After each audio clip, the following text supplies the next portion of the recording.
Lecturer in electronics engineering in government polytechnic colleges exam date വന്നിട്ടുണ്ട്. So ഈ ഒരു പരീക്ഷയ്ക്ക് തയ്യാറെടുക്കുന്ന ഉദ്യോഗാർത്ഥികൾക്ക് നമ്പർ ഓഫ് കാൻഡിഡേറ്റ്സ്, കൺഫർമേഷൻ കൊടുത്ത കാൻഡിഡേറ്റ്സിന്റെ എണ്ണം, അതുപോലെ കോമ്പറ്റീഷൻ ലെവൽ തുടങ്ങിയവ എങ്ങനെയായിരിക്കും എന്നാണ് ഈ ഒരു വീഡിയോയിലൂടെ നമ്മൾ ഡിസ്കസ് ചെയ്യാനായിട്ട് പോകുന്നത്.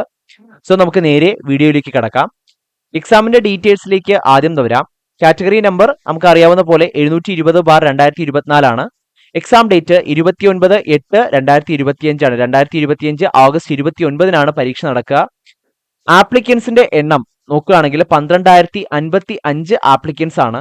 ആ ആപ്ലിക്കൻസിൽ തന്നെ കൺഫർമേഷൻ കൊടുത്ത ആപ്ലിക്കൻസിന്റെ എണ്ണം വരുന്നത് 9,038 പേരാണ്. ഓക്കെ, അപ്പൊ അതിൽ തന്നെ വലിയൊരു സ്ക്രീനിങ് അല്ല, ആപ്ലിക്കൻസ് മുഴുവനായിട്ടും കൺഫർമേഷൻ കൊടുത്തിട്ടില്ല. അപ്പോൾ വീണ്ടും നമ്മുടെ കോമ്പറ്റീഷൻ ലെവൽ കുറഞ്ഞു എന്ന് വേണം മനസ്സിലാക്കാനായിട്ട്. അപ്പോൾ ഇതിനനുസരിച്ച് ആ ഒരു കോമ്പറ്റീഷൻ ഹെയറാർക്കി, കോമ്പറ്റീഷൻ ലെവൽ എങ്ങനെയാണ് നോക്കുകയാണെങ്കിൽ നമുക്ക് OMR എക്സാം അറ്റൻഡ് ചെയ്യുന്ന കാൻഡിഡേറ്റ്സിന്റെ എണ്ണം 70% എടുക്കാം. ഓക്കെ, അതായത് അപ്ലൈ ചെയ്യുന്ന കാൻഡിഡേറ്റ്സിന്റെ എണ്ണം 100 നിന്ന് തുടങ്ങിയാൽ അതിൽ തന്നെ എല്ലാവരും കൺഫർമേഷൻ കൊടുക്കണമെന്നില്ല. അപ്പോൾ ചെറിയൊരു സ്ക്രീനിങ് അവിടെ നടന്നു. അതിനുശേഷം കൺഫർമേഷൻ കൊടുത്ത എല്ലാവരും എക്സാം എഴുതണം, OMR എക്സാം അറ്റൻഡ് ചെയ്യണം എന്ന് യാതൊരു നിർബന്ധവും ഇല്ല. അപ്പോൾ അവിടെയും വലിയൊരു സ്ക്രീനിങ് നടന്നു. അപ്പോൾ അതിനുശേഷം അപ്ലൈ ചെയ്തതിൽ നിന്നും ഒരു 70%-ഓളം ഉദ്യോഗാർത്ഥികൾ OMR എക്സാം അറ്റൻഡ് ചെയ്യുന്നു എന്ന് നമ്മൾ വിചാരിക്കുന്നുണ്ടെങ്കിൽ തന്നെ ഈ 70%-വും നമ്മുടെ കോമ്പറ്റീറ്റേഴ്സ് അല്ല. അവിടെ നിന്ന് നമുക്ക് ഓരോ സ്റ്റെപ്പായിട്ട് നമ്മുടെ കോമ്പറ്റീഷൻ ലെവൽ കുറച്ചു കൊണ്ടുവരുന്നത് എങ്ങനെയാണെന്ന് നോക്കിയാൽ ഇതിൽ തന്നെ മുഴുവൻ സിലബസും കവർ ചെയ്തിട്ട് പരീക്ഷയ്ക്ക് വരുന്ന ഉദ്യോഗാർത്ഥികൾ വെറും 40% മാത്രമേ ഉണ്ടാവുള്ളൂ. അത് ഒരു ആവറേജ് കണക്കാണ്. ഓൺ ആൻ ആവറേജ് ഒരു 40%. ഇപ്പോൾ എല്ലാ കേസിലും കൺഫർമേഷനും ആപ്ലിക്കേഷൻസിന്റെ എണ്ണവും കൺഫർമേഷനും തമ്മിൽ ഏകദേശം ഒരു 15% ഒരു ഡിപ്രീസിയേഷൻ വരുന്നുണ്ട്. അതുപോലെ തന്നെ ആ ഒരു വാല്യൂ അത് ഓൺ ആൻ ആവറേജ് ഇത്രയായിരിക്കും എന്ന് നമുക്ക് തീർച്ചയായിട്ടും ഊഹിക്കാം. കാരണം എല്ലാവരും മുഴുവൻ സിലബസും കവർ ചെയ്തിട്ട് എക്സാം എഴുതാൻ വരുന്നവരായിരിക്കില്ല. അതിനുശേഷം ഫുൾ സിലബസ് കവർ ചെയ്യുകയും അതോടൊപ്പം പ്രോപ്പറായിട്ട് റിവിഷൻ ചെയ്യുകയും ചെയ്യുന്നവർ ഇതിന്റെ പകുതി മാത്രമേ ഉണ്ടാവുള്ളൂ. അതൊരു 20% എടുക്കാം. അതിൽ തന്നെ നമുക്ക് മുഴുവൻ കാൻഡിഡേറ്റ്സ് എടുക്കുകയാണെങ്കിൽ അതിൽ തന്നെ ഫുൾ സിലബസ് കവർ ചെയ്ത് റിവിഷനും കവർ ചെയ്ത് മോക്ക് ടെസ്റ്റുകളും കൃത്യമായിട്ട് അറ്റൻഡ് ചെയ്യുന്ന വെറും 15%-ഓളം കാൻഡിഡേറ്റ്സേ ഉണ്ടാവുള്ളൂ. അപ്പോൾ ഇവര് ഫുൾ സിലബസ് കവർ ചെയ്യുന്നു, റിവൈസ് ചെയ്യുന്നു, മോക്ക് ടെസ്റ്റുകൾ അറ്റൻഡ് ചെയ്യുന്നു. ഓക്കെ, അതിൽ തന്നെ കൃത്യമായിട്ട് സിലബസ് കവർ ചെയ്ത് പ്രോപ്പറായിട്ടും സിസ്റ്റമാറ്റിക് ആയിട്ടുമുള്ള റിവിഷനും ചെയ്ത് ഒരു ക്വാളിറ്റി മോക്ക് ടെസ്റ്റും ഒരു റൈറ്റ് മെന്റർഷിപ്പിലൂടെയും വരുന്ന ഉദ്യോഗാർത്ഥികളുടെ എണ്ണം വളരെ വളരെ കുറവായിരിക്കും. 5%-ഓളമാണ് ആ ഉദ്യോഗാർത്ഥികൾ എന്ന് പറയുന്നത്. അപ്പോൾ നമ്മുടെ ശരിക്കുള്ള റിയൽ കാൻഡിഡേറ്റ്സ്, അല്ലെങ്കിൽ നമ്മൾ ആരോടാണ് മത്സരിക്കേണ്ടത്? ഈ 15% മുതൽ ഈ 5% വരെയുള്ള ഉദ്യോഗാർത്ഥികളുമായിട്ടാണ് നമ്മൾ മത്സരിക്കേണ്ടത്. നമ്മളൊരു പരീക്ഷയെ അപ്രോച്ച് ചെയ്യുമ്പോൾ എത്ര പേര് അതിന് ആപ്ലിക്കേഷൻ കൊടുത്തു, ആ ഒരു ആപ്ലിക്കൻസിന്റെ എണ്ണമല്ല നമ്മൾ നോക്കേണ്ടത്.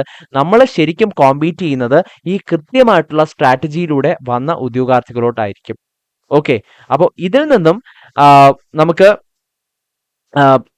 അഡ്വൈസ് കിട്ടാൻ സാധ്യതയുള്ളത് 0.66% ആണ്. അപ്പോൾ നമ്മൾ ഈ 15 മുതൽ 5% നിന്നും ഈ ഒരു 0.66 എത്തുക. അതിനു വേണ്ടിയിട്ട് നമുക്ക് എന്തൊക്കെ ഡിഫറൻ്റ് ആയിട്ട് ചെയ്യാൻ പറ്റും, അതെല്ലാം നമ്മൾ ചെയ്താൽ തീർച്ചയായിട്ടും നമുക്ക് അഡ്വൈസ് ലഭിക്കാനുള്ള പോസിബിലിറ്റി തീർച്ചയായിട്ടും വർദ്ധിക്കും. അപ്പോൾ അങ്ങനെയാണ് നമ്മൾ ഒരു കോമ്പറ്റേറ്റീവ് എക്സാമിനെ അപ്രോച്ച് ചെയ്യേണ്ടത്.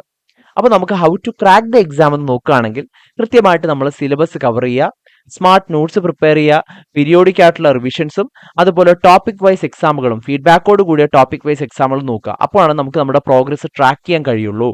അതിനുശേഷം ഫുൾ സിലബസ് ബേസ്ഡ് ആയിട്ടുള്ള ഒരു എക്സാം, കൃത്യമായിട്ടുള്ള ടൈം മാനേജ്മെന്റ് കൂടെ ഫീഡ്ബാക്കോട് കൂടിയുള്ള ഒരു എക്സാം.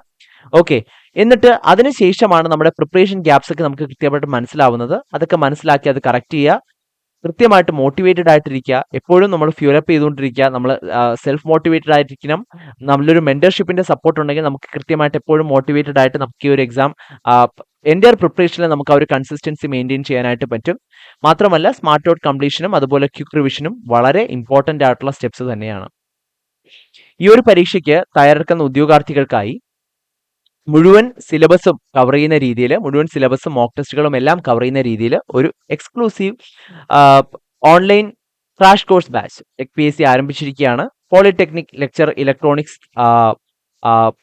കോഴ്സിലേക്ക് തയ്യാറെടുക്കുന്നവർക്കായിട്ട് കേരളത്തിലെ ഏറ്റവും മികച്ച ഫാക്കൽറ്റീസിന്റെ നേതൃത്വത്തിൽ ഫുൾ സിലബസ് ബേസ്ഡ് ആയിട്ടുള്ള ലൈവ് ആൻഡ് റെക്കോർഡ് ക്ലാസ്സസ് നിങ്ങൾക്ക് ലഭിക്കും. ഫുൾ സിലബസ് ബേസ്ഡ് ആയിട്ടുള്ള ക്യാപ്സ്യൂൾ നോട്ട്സും സ്റ്റഡി മെറ്റീരിയൽസും നിങ്ങൾക്ക് ലഭിച്ചുകൊണ്ടിരിക്കും. ഡൗട്ട് ക്ലിയറൻസിനും മെന്റർഷിപ്പിനുമുള്ള അവസരങ്ങളും ഉണ്ടായിരിക്കും. അതോടൊപ്പം ടോപ്പിക് വൈസ് ക്വസ്റ്റ്യൻസ്, അതിന്റെ ഡിസ്കഷൻ, അതിന്റെ ഡീറ്റെയിൽഡ് ആയിട്ടുള്ള എക്സ്പ്ലനേഷൻ, ഫീഡ്ബാക്കോട് കൂടിയ ഫുൾ സിലബസ് ബേസ്ഡ് ആയിട്ടുള്ള എക്സാമുകളും അതോടൊപ്പം ടോപ്പിക് വൈസ് എക്സാമുകളും തീർച്ചയായിട്ടും നിങ്ങൾക്ക് ആക്സസ് ചെയ്യാനായിട്ട് സാധിക്കും. ഇന്റർവ്യൂ ഗൈഡൻസ് സപ്പോർട്ടും തീർച്ചയായിട്ടും ഉണ്ടായിരിക്കും. ഈ ഒരു കോഴ്സിന്റെ വാലിഡിറ്റി എക്സാം തീയതി വരെയുമായിരിക്കും എന്നുള്ളതാണ്. ഓക്കെ, ഇനി ഈ ഒരു പരീക്ഷയ്ക്ക് തയ്യാറെടുക്കുന്ന ഉദ്യോഗാർത്ഥികൾക്ക് മാതൃകാ പരീക്ഷകൾ പരിശീലിച്ചുകൊണ്ട് ഉയർന്ന റാങ്കിൽ എത്താനായിട്ട് ടെക് പി എസ് സിയുടെ polytechnic lecture electronics exam only batch conduct ചെയ്യുന്നുണ്ട്. അപ്പോൾ ഈ ഒരു ബാച്ചിലൂടെ മാതൃകാ പരീക്ഷ പ്രാക്ടീസ് ചെയ്തുകൊണ്ട് നിങ്ങൾക്ക് ഏറ്റവും ഉയർന്ന റാങ്കിലേക്ക് എത്താനായിട്ട് സാധിക്കും. അതിനുള്ള പ്രോബബിലിറ്റി വർദ്ധിപ്പിക്കാനായിട്ടും സാധിക്കും. കേരളത്തിലെ ഏറ്റവും മികച്ച അധ്യാപകർ തയ്യാറാക്കിയ ടോപ്പിക് വൈസ് എക്സാമുകളും അതോടൊപ്പം അതിന്റെ ഡീറ്റെയിൽഡ് ആയിട്ടുള്ള എക്സ്പ്ലനേഷനും നിങ്ങൾക്ക് ലഭിക്കും. ഫുൾ സിലബസ് ബേസ്ഡ് ആയിട്ടുള്ള നമ്മുടെ PSC മോഡലിൽ നടത്തപ്പെടുന്ന ഫുൾ സിലബസ് ബേസ്ഡ് എക്സാം ഫീഡ്ബാക്കോട് കൂടിയ ടൈം മാനേജ്മെന്റോട് കൂടിയ എക്സാം ആക്സസ് ചെയ്യാനും നിങ്ങൾക്ക് സാധിക്കും. എക്സാം തീയതി വരെയും ഈ ഒരു കോഴ്സിന് വാലിഡിറ്റിയും ഉണ്ടായിരിക്കും. ഈ കോഴ്സുകളെ പറ്റിയും മറ്റും ഇനി കൂടുതൽ അറിയാൻ ആഗ്രഹിക്കുന്നവർക്കും അതോടൊപ്പം അഡ്മിഷൻ എടുക്കാൻ ആഗ്രഹിക്കുന്നവർക്കുമായിട്ട് സ്ക്രീനിന്റെ താഴെ കാണുന്ന നമ്പറിൽ ഞങ്ങളെ കോൺടാക്ട് ചെയ്യാവുന്നതാണ്. ഈ ഒരു പരീക്ഷയ്ക്ക് തയ്യാറെടുക്കുന്ന എല്ലാ ഉദ്യോഗാർത്ഥികൾക്കും ടെക് PSCയുടെ വിജയാശംസകൾ.